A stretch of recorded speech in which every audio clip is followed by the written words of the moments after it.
ऐश्वर्या का master plan आखिरकार मन्नत के सामने आने ही वाला है। लेकिन जिस तरह से यह सच सामने आएगा, वो न सिर्फ मन्नत बल्कि पूरी खन्ना हवेली की नींव हिला देगा। जी हाँ दोस्तों, सीरियल मन्नत हर खुशी पाने की का आने वाला एपिसोड होने वाला है, बेहद धमाकेदार और चौंकाने वाला। आने वाले ट्रैक में एक ऐसा खेल खेला जाएगा जिसकी बिसात तो महीनों पहले बिछाई जा चुकी थी, लेकिन अब उस खेल का असली चेहरा धीरे धीरे सबके सामने आने वाला है। शुरुआत होती है हवेली के उस सन्नाटे से, जहां अचानक खबर फैलती है कि ऐश्वर्या का किडनैप हो गया है। सुबह का माहौल था, लेकिन घर के अंदर अफरा तफरी मच चुकी थी। नौकर चाकर घबराए हुए थे और परिवार के लोग एक दूसरे से सवाल पूछ रहे थे, आखिर कौन ले गया ऐश्वर्या को। हर किसी के चेहरे पर डर, शक और बेचैनी साफ झलक रही थी। इसी बीच गगन का गुस्सा फूट पड़ता है। वह सबके सामने अनिरुद्ध पर आरोप लगाते हुए कहता है, मुझे पता है ये सब अनिरुद्ध ने किया है। उसे ऐश्वर्या से पुरानी दुश्मनी है और अब उसने बदला लेने के लिए यह गंदा खेल खेला है। गगन की आवाज में इतनी तीखी नफरत थी कि वहां मौजूद किसी को भी यह आरोप हल्के में नहीं लगा। लेकिन दोस्तों, आपको यहाँ एक खास सच्चाई बता दें, ये पूरी कहानी असल में ऐश्वर्या की खुद की बनाई हुई है। जी हाँ, उसने अपना ही किडनैप ड्रामा रचा है ताकि सबकी नजरों में अनिरुद्ध को विलन बना सके। ऐश्वर्या ने खुद को छिपाने के लिए ऐसा जाल बुना है जिसमें हर सुराग अनिरुद्ध की ओर जाता है। उसने अपने मोबाइल को जानबूझकर ऐसी लोकेशन पर रखा, कुछ कपड़े फाड़े और मदद के लिए चीखने की आवाजें रिकॉर्ड की, ताकि सबको लगे कि वह किसी के चंगुल में है। उधर मन्नत के लिए यह खबर किसी बिजली के झटके से कम नहीं थी। मां की गुमशुदगी और गगन का सीधे पिता अनिरुद्ध पर इल्जाम लगाना, दोनों ने मिलकर उसके दिल और दिमाग को झकझोर दिया। मन्नत, जो अब तक अपने पिता की सच्चाई पर यकीन करती थी, अचानक शक के अंधेरे में घिर गई और यहीं से ऐश्वर्या की चाल काम करने लगी। मन्नत अपने ही पिता के खिलाफ खड़ी हो गई। आने वाले एपिसोड में आप देखेंगे कि मन्नत गुस्से और दर्द में भरकर पुलिस स्टेशन जाती है और अनिरुद्ध के खिलाफ एफआईआर दर्ज कराती है। वह पुलिस को साफ साफ कहती है, मेरे पापा ने ही मेरी माँ को अगवा किया है, उन्हें टॉर्चर कर रहे हैं।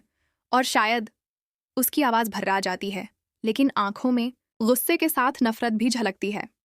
यही नहीं, वह अनिरुद्ध पर हरासमेंट का इल्जाम भी लगाती है, जिससे पूरा मामला और गंभीर हो जाता है। अनिरुद्ध के लिए यह पल किसी डरावने सपने से कम नहीं। वह बार बार कह रहा है, मन्नत, मैं तुम्हारा पापा हूं, मैं ऐसा कभी नहीं कर सकता। लेकिन मन्नत के कानों में अब सिर्फ गगन और ऐश्वर्या के लगाए आरोप गूंज रहे हैं।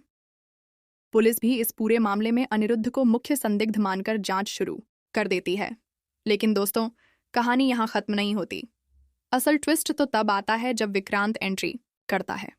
विक्रांत, जो अब तक इस मामले से दूरी बनाए हुए था, मन्नत के पास आता है और कहता है, अगर तुम सच जानना चाहती हो तो मेरे साथ चलो, मैं तुम्हें वहां ले जाऊंगा जहां तुम्हारी माँ है।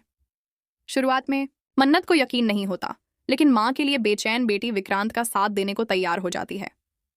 दोनों एक खतरनाक सफर पर निकल पड़ते हैं। रात के अंधेरे में सुनसान रास्तों से गुजरते हुए एक पुराने गोदाम जैसे इलाके में पहुंचते हैं। वहां पहुंचते ही मन्नत का दिल तेजी से धड़कने लगता है। दरवाजा खोलते ही उसे एक छाया नजर आती है। वो ऐश्वर्या है, लेकिन यह वही ऐश्वर्या नहीं जो सबके सामने मासूम और पीड़ित का चेहरा बनाए रखती है। मन्नत की आंखों के सामने उसकी माँ का असली चेहरा आता है, ठंडी, चालाक और बदले से भरी हुई ऐश्वर्या। वह विक्रांत की तरफ देखती है और मुस्कुराती है, तो आखिरकार तुम उसे यहाँ ले ही आए। मन्नत के पैरों तले जमीन खिसक जाती है। वह कांपती हुई पूछती है, माँ, आप यहाँ ये सब? ऐश्वर्या बिना किसी झिझक के कहती है, हाँ मन्नत, ये सब मैंने किया है। और क्यों किया, ये भी तुम जानती हो।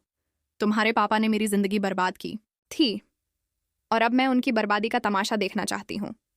मन्नत रोते हुए कहती है, लेकिन आपने मुझे अपने ही पिता के खिलाफ खड़ा कर दिया। यह गलत है। ऐश्वर्या की आंखों में जरा भी पछतावा नहीं, बल्कि और ज्यादा सख्ती आ जाती है। गलत तो तुम्हारे पापा थे, जब उन्होंने मुझे धोखा दिया। मैंने जो किया वह सिर्फ इंसाफ है। यहाँ पर विक्रांत का असली रोल भी सामने आता है। वह मन्नत को बताता है कि उसने ऐश्वर्या की चाल को बहुत पहले भांप लिया था और इसलिए मन्नत को यहाँ लाकर सच दिखाना चाहता था। लेकिन ऐश्वर्या इतनी चालाक है कि उसने पहले से ही एक और प्लान बना रखा है। जैसे ही मन्नत वहां से जाने लगती है, ऐश्वर्या चुपके से कैमरे चालू कर देती है और कुछ ऐसी बातें कहती है जिससे बाहर वालों को लगे कि मन्नत और विक्रांत ही असली गुनहगार हैं। अब सवाल यह है कि क्या मन्नत इस नई मुसीबत से बाहर निकल पाएगी? क्या वह अपने पिता का नाम साफ कर पाएगी? और सबसे बड़ा सवाल, क्या वह अपनी माँ को सच में एक्सपोज कर पाएगी, जब माँ बेटी का रिश्ता ही इस साजिश का सबसे कमजोर और सबसे मजबूत धागा है? आने वाले एपिसोड्स में यह कहानी और भी उलझने वाली है। ऐश्वर्या अब खुलेआम मन्नत को ब्लैकमेल करेगी, कहेगी या तो तुम मेरे साथ रहो वरना मैं तुम्हें भी सबके सामने गुनहगार साबित कर दूंगी। मन्नत के सामने अब सबसे कठिन फैसला है, माँ का साथ देकर पिता को खो देना या पिता को बचाकर माँ को दुश्मन बना लेना। दोस्तों, आने वाला ट्रैक आपको सीट से उठने नहीं देगा, क्योंकि यहाँ पर हर पल एक नया मोड़ लेकर आएगा। अब देखना यह है कि इस दिमागी खेल में आखिरी बाजी किसके हाथ लगती है, ऐश्वर्या, अनिरुद्ध या फिर मन्नत खुद।